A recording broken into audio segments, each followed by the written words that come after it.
जोहार झारखंड। नमस्कार साथियों, स्वागत है आप सभी को आपके अपने channel exam happy by Jharkhand में। तो दोस्तों जुड़ चुका हूं मैं यहां पर आपके लिए 100% सफलता दिलाने वाली कोर्स के लिए आकलन परीक्षा 2022 की तैयारी के लिए। आज हम यहां पर आपके विज्ञान या कह लेंगे पर्यावरण अध्ययन के टॉप 20 MCQ क्वेश्चन वस्तुनिष्ठ प्रश्न लेकर के आए हैं, जो आपका पार्ट धातु एवं अधातु का है। यहाँ से एक ना एक प्रश्न आपके एग्जाम में पक्के रहते हैं। तो 100% जेटेट में सफलता, आकलन परीक्षा में सफलता, सीटेट में सफलता पाने के लिए आप हमारे यूट्यूब चैनल से जुड़ें।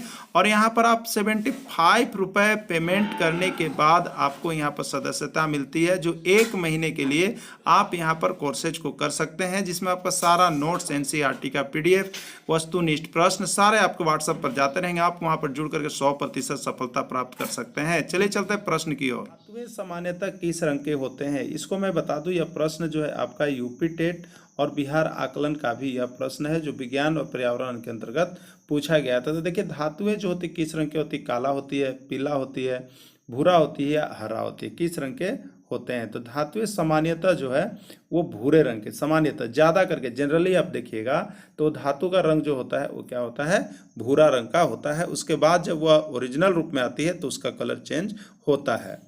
अगला है यहाँ पर, एक ऐसी धातु का नाम बतावें जो केक की तरह मुलायम होता है। देखिए, इस प्रश्न को मैं बता दूं, यह 1001 से ज़्यादा बार अभी तक आपके सारे एग्जाम के यदि आप जब चर्चा कीजिएगा तो आया हुआ है। ठीक है, यह बहुत ही मोस्ट MVVI क्वेश्चन है, जितना भी कह लीजिए वो आपके लिए कम पड़ेगा। तो देखिए, सोडियम, ठीक है, यहाँ पर नाम आता है सोडियम, एक ऐसी धातु है ना जो केक की तरह मुलायम होती है। और ये अपवाद, जिसको हम लोग एक्सेप्शन कहते हैं, धातुएं होती क्या है, तो धातुएं कठोर होती है, लेकिन एक ऐसी धातु जो केक की तरह मुलायम होता है और उसको चाकू से आसानी से काट सकते हैं, तो वो आपको जो है यहाँ पर सोडियम, इस ऑप्शन में जो आया हुआ है उसके अनुसार सोडियम होता है। तो इसको आप जरूर देख लीजिएगा, क्योंकि ये बिहार आकलन का भी प्रश्न है, छत्तीसगढ़ आकलन का भी प्रश्न है, विज्ञान प्रश्न पत्र के अंतर्गत यह आया हुआ है, पर्यावरण अध्ययन के अंतर्गत आया हुआ है। चलिए अगला देखते हैं, एक ऐसी धातु का नाम बतावें जो द्रव अवस्था में पाई जाती है। तो देखिए, धातु से जितनी एक्सेशन चाहिए, तो 5001 बार पूछा गया प्रश्न, एक दो बार की बात मत कीजिए, 5001 बार यह प्रश्न पूछ दिया गया है, इसीलिए हमने इसको लेकर के आए हुए हैं। तो ये बिहार आकलन का भी आपका प्रश्न है, छत्तीसगढ़ आकलन, गुजरात आकलन, सारे आकलन में यह प्रश्न पूछा गया है। तो देखिए, एक धातु कैसी होती है, तो धातु तो होती है कठोर, लेकिन यहाँ क्या बताया जा रहा है, द्रव अवस्था में पाई जाती है। तो एक ऐसी धातु है जो अपवाद है, सभी का कुछ न कुछ अपवाद होता है। तो वह कौन सी धातु है जो द्रव अवस्था में पाई जाती है, तो देखिए, पारा, पारा क्या है, एक धातु है, धातु है, लेकिन यह किस अवस्था में पाई जाती है, लिक्विड यानी द्रव के रूप में पाई जाती है, यह ठोस नहीं है। तो ये कहाँ पारा है, तो ये थर्मामीटर में हम लोग देखते हैं, तो तापक्रम मापने के लिए, शरीर का या किसी का भी तापक्रम मापने के लिए हम लोग इसका प्रयोग करते हैं, थर्मामीटर का। ठीक है, तो चलिए अगला देखते हैं, धातु को पीटकर एक लंबे चादर के रूप में परिणत किया जा सकता है, धातु का यह गुण क्या कहलाता है। देखिए, यह भी प्रश्न जो है अभी तक 501 बार आपको आ चुका है, और यह प्रश्न अब बहुत ज़्यादा आ रहा है। तो धातु को पीटकर एक लंबे चादर के रूप में परिणत किया जा सकता है, धातु का यह गुण क्या कहलाता है। देखिए, कोई भी धातु जैसे गोल है, इसको जब हम हथौड़ा से मारेंगे तो ये किस तरह का हो जाएगा, चपटा हो जाएगा, और ये चदरा के रूप में बढ़ते जाता है। तो चदरा के रूप में बढ़ने का मतलब है कि ये धातु था, इस पर हमने क्या किया, आघात किया। क्या किया, आघात किया, माने चोट दिया, तो ये चपटा हो गया। ठीक है, तो आघात देना मतलब चोट देना होता है, इसलिए अगर चादर के रूप में फैल जाता है तो उसको हम लोग आघात वर्धनीयता कहते हैं। क्या कहते हैं, आघात वर्धनीयता, यानी धातु का वह गुण जिसके कारण पीट कर चादर के रूप में बनाया जा सकता है, उससे आघात वर्धनीयता कहते हैं। ठीक है, चलिए अगला देखिएगा, धातु का वह गुण जिसके कारण उन्हें पीटकर एक लंबे तार के रूप में ताना जा सकता है। तो देखिए, तार के रूप में क्या होता है, ताना जा सकता है, बहुत पतला पतला तार भी इसका बनता है। जैसे आप सोना का, चांदी का देखिएगा तो पतला पतला तार एकदम बना दिया जाता है। तो वैसा गुण जिसको हम धातु को पीटकर एक लंबे तार को तान सकते हैं, क्या कर सकते हैं, तान सकते हैं, या तार के रूप में बना सकते हैं। तो देखिए, तान सकते हैं पूछ देता है, या तार के रूप में बना सकते हैं। ठीक है, तो इसमें आ क्या रहा है, ता, आ क्या रहा है, ता, तो इसलिए धातु का तन्यता गुण कहलाता है। क्या कहलाता है, तार, तार के रूप में बना दीजिए तो भी तन्यता है, या एक लंबे तार के रूप में खींच दीजिए तो भी तन्यता है। तो धातु का वह गुण क्या कहलाता है, तन्यता के नाम से जाना जाता है। ठीक है, चलिए नेक्स्ट, कौन सी ऐसी धातु है जिसको केरोसिन तेल में डुबोकर रखा जाता है। चलिए प्रश्न आपको बता दें, 10,000 एक बार पूछा गया है। कितना बार पूछा गया है? 10,000 एक बार आपको पूछ दिया गया है कि कौन से ऐसी धातु है जिसको केरोसिन तेल में डुबाकर रखा जाता है। ऑप्शन क्या होगा? सोडियम, जस्ता, एल्युमिनियम या पारा। तो देखिए इसका राइट आंसर सोडियम है, क्योंकि देखिए सोडियम और पोटेशियम की बात करेंगे, Na सोडियम और पोटेशियम के लिए K, ठीक है। तो सोडियम और पोटेशियम जो है अति अभिक्रियाशील धातु है। क्या है आपका? अति अभिक्रियाशील धातु है। ये जब वायु में यानी नमी के संपर्क में आते हैं तो इसमें अचानक क्या होता है? आग लग जाती है, ठीक है। तो आग न लगे उससे सुरक्षित रखे, इसके लिए इसको जो है हमेशा केरोसिन तेल में डुबोकर रखा जाता है। वो कौन सी धातु है? सोडियम है, ठीक है। और यह बहुत ही अभिक्रियाशील धातु है। चलिए नेक्स्ट प्रश्न देखते हैं। विद्युत का सबसे अच्छा या सर्वोत्तम चालक धातु कौन है? ठीक है, विद्युत का सबसे अच्छा या सर्वोत्तम चालक धातु कौन है? सोना, चांदी, लोहा या तांबा, ठीक है। विद्युत का सबसे अच्छा यानी सर्वोत्तम यानी सबसे सुपर चालक धातु कौन होता है? तो देखिए यहाँ पर देखिए धातु तो सभी हैं, सभी में धारा का प्रवाह होती है, लेकिन जो सबसे अच्छा होता है उसको हम लोग सर्वोत्तम चालक धातु कहते हैं। और वह गुण जो आता है वो चांदी में आता है। किस में आता है? चांदी में आता है। यह प्रश्न आपको बता दें 7,000 बार अभी तक पूछ दिया गया है, देखिएगा किसी एग्जाम में। तो विद्युत का सबसे अच्छा सर्वोत्तम चालक धातु लिख करके एक प्रश्न आपको आता ही रहता है। तो ये विद्युत का सर्वोत्तम और सबसे अच्छा चालक धातु जो है वो कौन चीज़ है आपका? तो दोस्तों चांदी है। क्या है आपका? चांदी है, जिसको Ag हम लोग संकेत के रूप में भी लेते हैं। चलिए अगला है, अब तक ज्ञात सभी तत्वों में सबसे अधिक कठोर पदार्थ कौन है? अब तक ज्ञात सभी तत्वों में से सबसे अधिक कठोर पदार्थ कौन है? सोना, चांदी, तांबा या हीरा, ठीक है। सोना, चांदी, तांबा या हीरा। तो देखिए सबसे अभी तक जो तत्व जितने भी बने हुए हैं उसमें अगर हम बात करते हैं कि सबसे अधिक कठोर पदार्थ कौन है, तो वो कठोर पदार्थ आपका हीरा होगा, ठीक है। तो अब देखिएगा यहाँ पर ये प्रश्न की बात कर दें, 5,001 से ज़्यादा बार अब तक पूछ दिया गया है। चाहे आप इंजीनियरिंग का एग्ज़ाम देख लीजिएगा, चाहे आप किसी भी एग्ज़ाम में आप कंडक्ट कीजिएगा, आप वो टेट का एग्ज़ाम, तो उसमें भी आपसे पूछा जाता है। तो सबसे कठोर पदार्थ अब तक कौन है? हीरा है।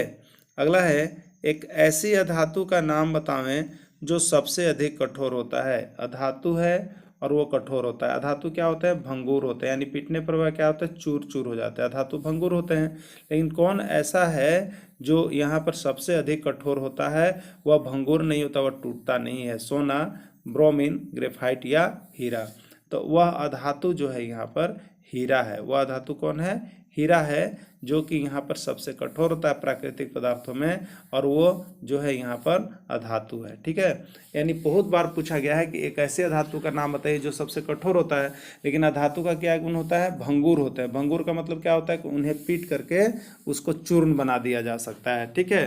तो वो यहाँ पर है हीरा। यह प्रश्न भी आपका अब तक जो है 2001 बार एग्जाम में आया हुआ है। चलिए अगला देखिएगा, एक ऐसे अधातु का नाम बतावें जो विद्युत का सुचालक होते हैं। आप लोग जानते हैं कि अधातु का गुण क्या होता है? तो वह विद्युत का कुचालक होता है। विद्युत का कुचालक होता है, उससे जो होते हैं धारा का प्रवाह नहीं होता, यही हम लोग जानते हैं। लेकिन एक ऐसी अधातु है जिसे धारा का प्रवाह होता है और वह विद्युत का क्या हो जाती है? सुचालक हो जाती है, ठीक है। तो वो कौन सा धातु है जिससे धारा का प्रवाह होता है? तो धारा का प्रवाह किससे होता है? हीरा, ग्रेफाइट, सोना या चांदी। तो देखिए हीरा और ग्रेफाइट ये दोनों अधातु के रूप में है, और ग्रेफाइट जो है अधातु होते हुए भी इससे जो आप देखते हैं धारा का प्रवाह होता है, उसमें करंट पास करता है। इसलिए ऐसी अधातु जो यहाँ पर विद्युत का सुचालक है वो आपका हो जाएगा आंसर ग्रेफाइट हो जाएगा, ठीक है। चलिए अगला देखते हैं, यूरेनियम की खान कहाँ पर पाई जाती है? यूरेनियम की खान कहाँ पर पाई जाती है? 1001 बार आया हुआ प्रश्न है, यूरेनियम की खान कहाँ पर पाई जाती है? जादूगोड़ा, पश्चिम सिंहभूम, लोहरदगा या धनबाद। तो यूरेनियम की जो खान होती है वो आपको पाया कहाँ जाता है? तो यूरेनियम की खान जो है आपको यहाँ पर जादूगोड़ा स्थान पर किया जाता है। झारखंड के जादूगोड़ा में यूरेनियम की खान पाई जाती है, और यह प्रश्न बहुत बार आता है, आप सभी जरूर देख लेंगे। अगला है बॉक्साइट, या जिसको हम लोग कहते हैं एल्युमिनियम का अयस्क। बॉक्साइट एल्युमिनियम के एक अयस्क है जिसका नाम है बॉक्साइट, और यह झारखंड के किस जिले में पाया जाता है? जो बहुत अधिक मात्रा में झारखंड के किस जिले से बॉक्साइट निकाला जाता है आपको बतलाना है। जादूगोड़ा, पश्चिम सिंहभूम, लोहरदगा या कोडरमा। तो देखिए आपको बता दें यह प्रश्न भी आपको जो है 101 बार आया हुआ है और यह प्रश्न अब पूछा जाने लगा है। बॉक्साइट या एल्युमिनियम का निस्सर्ग झारखंड के किस जिले में किया जाता है? तो ये आपका जो है लोहरदगा जिला में है। यहाँ से बहुत अधिक बॉक्साइट का निष्कर्षण होता है और उसके बाद इसे टोरी रेलवे स्टेशन और यहाँ पर उससे जो है रिचुगुटा रेलवे स्टेशन पर अपलोड किया जाता है। तो चलिए देखते हैं नेक्स्ट प्रश्न। आतिशबाजी में किस धातु का उपयोग किया जाता है? आतिशबाजी में किस धातु का उपयोग किया जाता है? सोना, चांदी, लोहा या मैग्नीशियम। देखिए आतिशबाजी में सोना का तो नहीं होगा, चांदी का भी नहीं होगा, लोहा का भी नहीं होगा, लेकिन मैग्नीशियम का होगा। आतिशबाजी जिसमें बम फोड़ते हैं, बम बनाते हैं, उसमें यहाँ पर जो मैग्नीशियम का प्रयोग किया जाता है और मैग्नीशियम क्या करता है तो बहुत अधिक जो है लोकलुभावना होता है और बहुत अच्छा ही उसका जलने का कैपेसिटी होता है और आतिशबाजी के रूप में उसका हम लोग प्रयोग करते हैं। तो ये हो जाएगा मैग्नीशियम।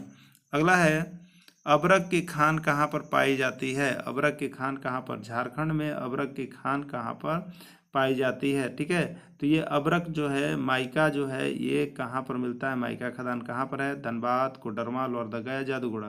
तो ये कोडरमा जब आप जाएंगे ना, झुमरी तिलैया कोडरमा, तो ये कोडरमा वही चीज़ है जहाँ पर अबरक की खान पाई जाती है और वहाँ की सारी रोड, कितनी भी रोड अच्छी बन जाना, कितना भी पानी हो, सब में जो है माइका का अंश आता ही रहता है थोड़ा थोड़ा, चाहे वो कहीं का भी हो। ठीक है, चलिए अगला देखते हैं। थर्मामीटर में किसका उपयोग किया जाता है? ठीक है, थर्मामीटर को यहाँ लिखा गया है, यहाँ में होगा। थर्मामीटर में किसका उपयोग किया जाता है? ब्रोमीन, पारा, क्लोरीन या जस्ता।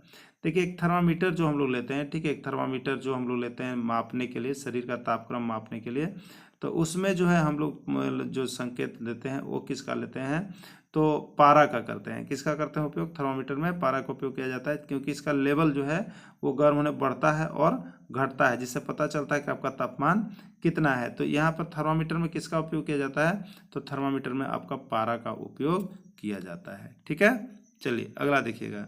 खाद्य पदार्थों को ढकने के लिए पन्नी के रूप में किसका उपयोग किया जाता है? खाद्य पदार्थों को ढकने के लिए पन्नी के रूप में किसका उपयोग किया जाता है? आजकल आप लोग देखते होंगे कि बहुत जगहों पर जब आप जाते हैं तो जो खाद्य पदार्थ होते हैं, चाहे जैसे बर्गर खाते हैं या आप डोसा भी खाते हैं या इडली, बहुत सी चीज़ें जो आप खाते हैं उसको जब आपके हाथ में धराया जाता है तो देखते हैं सफ़ेद रंग की पन्नी लगा करके उसके बाद आपको मोड़ करके दिया जाता है, या रोटी वोटी या बहुत सी चीज़ें जितनी भी सामग्री अब ली जाती है उस पन्नी में मोड़ लिया जाता है। तो पन्नी किस चीज़ की बनी होती है? सोना की, चांदी का, एल्युमिनियम का या लोहा का? तो देखिए सोना चांदी तो बहुत टफ चीज़ है, ठीक है, इसका तो नहीं, लेकिन एल्युमिनियम सस्ता और हल्का होता है जिसके कारण एल्युमिनियम की पन्नी होती है। वो सफ़ेद कलर की जो पन्नी होती है वो एल्युमिनियम की पन्नी होती है, जिसको देखने में लगता है कि एकदम चांदी जैसा है और उसमें हम लोग रोटी वोटी कुछ भी मोड़ करके रखते हैं, जो बहुत सेफ ही होता है। चलिए अब देखते हैं नेक्स्ट प्रश्न। एक ऐसी अधातु का नाम बतावें जो द्रव अवस्था में पाई जाती है। चलिए भाई, अधातु क्या होती है? क्षणभंगुर होती है, लेकिन एक ऐसी अधातु भी है जो द्रव अवस्था में पाई जाती है। आयोडीन, कार्बन, ब्रोमीन या इनमें से कोई नहीं। तो देखिए यहाँ पर ब्रोमीन जो है एक अधातु है और ये अधातु होते हुए भी क्या होता है तो द्रव की अवस्था में पाया जाता है। धातु में भी एक द्रव अवस्था में पाया जाता है, वो क्या था? आपका पारा था। लेकिन अधातु में भी एक द्रव अवस्था में पाया जाता है, वो क्या है? आपका ब्रोमीन। इसका राइट आंसर होगा। तो दोस्तों इस तरह से झारखंड आकलन परीक्षा तैयारी, जेटेट परीक्षा तैयारी, सीटेट परीक्षा तैयारी या अन्य किसी परीक्षा की आप तैयारी करते हैं तो हमारे चैनल के साथ जुड़ जाइएगा। सिर्फ और सिर्फ 75 रुपये में यहाँ पर आपको सारा नोट्स और PDF दिया जाता है। जुड़ने के बाद आप तैयारी कर सकते हैं। वीडियो के अंत तक जुड़े रहें, इसके लिए आप सभी को बहुत बहुत धन्यवाद।